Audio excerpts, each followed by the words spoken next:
You dropped from producing and performing at 200% down to 180%. You're still operating at nearly twice times what anybody else around you is doing, and yet there's a voice in your head telling you you're pathetic, that you're slipping, that this 20% drop is dangerous, that something bad is coming because you let your guard down.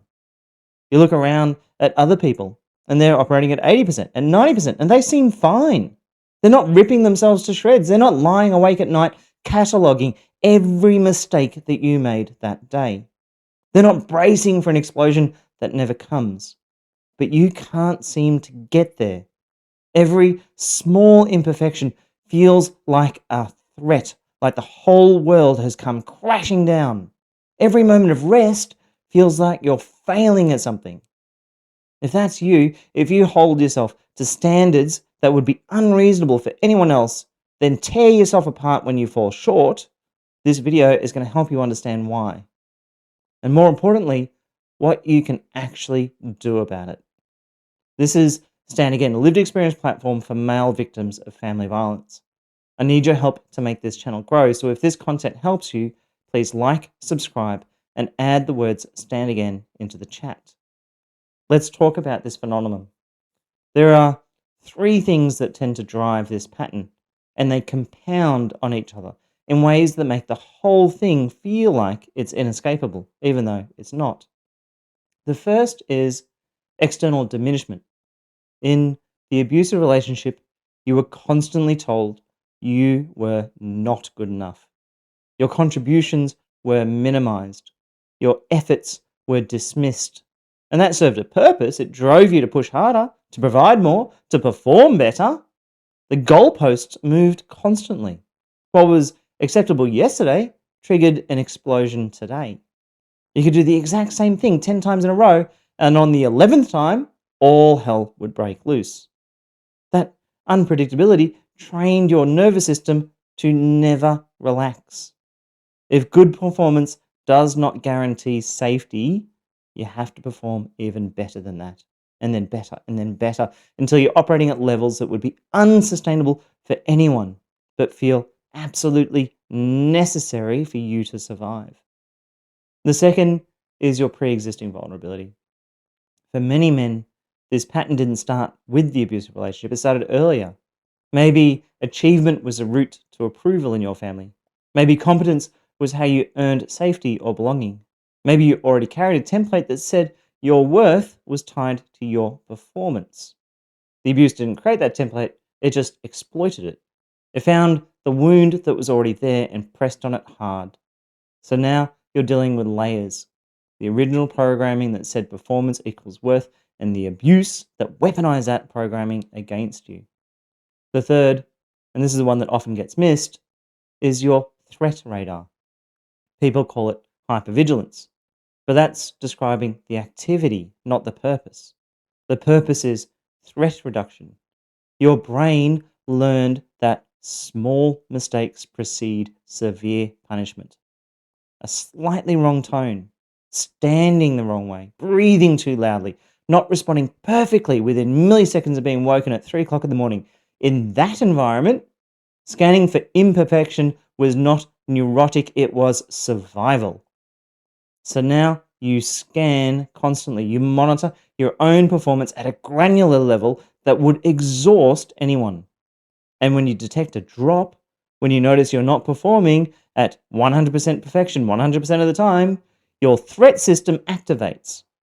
Not because the drop is actually dangerous, but because your nervous system learned that drops used to be dangerous. The alarm is still ringing for a war that ended. Here's where it gets really insidious. You performed at 200%, and that was essentially at wartime, in a war zone. And then you took that wartime output and made it your peacetime baseline. You look back at everything you produced, everything you achieved, everything you managed to do while simultaneously surviving an abusive relationship. And you think, that is what I'm capable of. That's the standard. But that output was unsustainable. It was a product of a nervous system in constant survival mode. Using it as your baseline is like judging your normal running speed by how fast you sprinted when a predator was chasing you. You're measuring yourself against a version of you that was burning the engine just to stay alive. And then there's rest. In the coercive control environment, rest was rewritten. It was not self care, it was selfish, it was dangerous, it was things that got you into trouble. So now, even when you try to rest, there's a part of you that feels like you're doing something wrong. Like rest itself is a threat, like slowing down will cause something bad to happen. You end up with a person, maybe you, who is performing at 120% and still ripping themselves to shreds, still hearing that voice saying, you could be doing better, you should be doing better. And if you're not doing better, then you're pathetic, you're useless, you're failing. Meanwhile, everyone around you is looking at what you're producing and wondering, how the hell do you do it all? So, what do you do about this? Getting out of this pattern isn't about just positive affirmations. It's not about telling yourself, you're good enough, and hoping you believe it.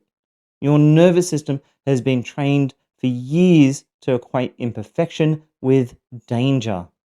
It's not going to be convinced by words, it needs evidence. First, you need to recalibrate that baseline. Stop measuring yourself against wartime output. That version of you was running on cortisol and fear. The question isn't, what am I capable of at maximum? The question is, what is genuinely sustainable? Think about it like a car. You can redline the engine and get incredible performance for a short burst. But if you keep your foot on the floor in first gear, you're going to blow the motor. Sustainable performance requires changing gears. It requires cruising, sometimes instead of sprinting. Ask yourself, what is the energetic cost of how I'm operating? What is the relational cost? What is the cost to my nervous system? How long can I actually maintain this? Reframe success from maximum output to sustainable output. Second, run small experiments with imperfection. Your nervous system believes that imperfection leads to catastrophe. The only way to update that belief is to give it evidence that imperfection is survivable. Leave one small thing imperfect. Delay one response. Take a 20-minute rest without doing anything productive. And then observe. Did the world collapse? Did an explosion happen? This is not about being lazy or lowering your standards across the board. It's about teaching your nervous system that the rules have changed, that you're not in the war zone anymore, that small imperfections do not trigger severe punishment anymore. You have to prove to yourself through experience, not just telling yourself it's true. Third, you have to catch those self attacks and reframe it. When you notice yourself tearing yourself apart for dropping from 200% to 180% in production, pause. Name what's happening. That voice is not telling you the truth about your performance. It's a threat response trained by years of abuse. The goal is not to silence the voice. The goal is to recognize it as a survival mechanism that's no longer serving you. Instead of, I'm pathetic for dropping, I am just recalibrating out of a war zone survival environment. That's not a feel good affirmation. That's just an accurate description of what's actually happening. You're not failing. You're just transitioning from war to peace. And your standards need to transition too. Fourth, redefine what success actually means. For men especially, identity often gets anchored to output, what you produce, what you achieve, what you provide. But output based identity is a trap when your output standards were set in a war zone. You need to shift towards stability based identity, different metrics. Did I regulate today? Did I protect my energy? Did I respond rather than react? Did I act within my values? Did I take care of myself without feeling guilty about it? Those are success metrics that don't require you to destroy yourself to hit them. Fifth, you need to address the nervous system directly. Cognitive reframing only goes so far if your body is still running on threat. You can tell yourself all day that you're safe, but if your nervous system is activated, it won't believe you. That's breathing protocols, physical movement, cold exposure, whatever works for you to downregulate. Those aren't optional extras, they're foundational. If you don't address the somatic nervous system, the cognitive work will not stick. Finally, here's what I want you to understand. The perfectionism that is tearing you apart is not a character flaw. It's not weakness. It's not you being too hard on yourself. for no reason. It's a survival mechanism that was trained into you by an environment where perfectionism was the only thing that felt safe. You developed these standards because you had to. They kept you functional in an impossible situation. But that situation is over now, and the standards that help you survive are now preventing you from living. The war ended. Your nervous system just hasn't got the memo yet. Recovery is not about becoming someone who doesn't care about quality or achievement. It's about choosing your standards rather than having them dictated by trauma. It's about performing at a level that's sustainable rather than a level that's slowly destroying you. It's about learning that rest is not selfish, that good enough is often enough, and that your worth was never actually tied to your output in the first place. It just felt that way because someone trained you to believe it. This is Stand Again, lived experience platform for male survivors of family violence. Please like, comment, and subscribe. Your voice might just help another man find his.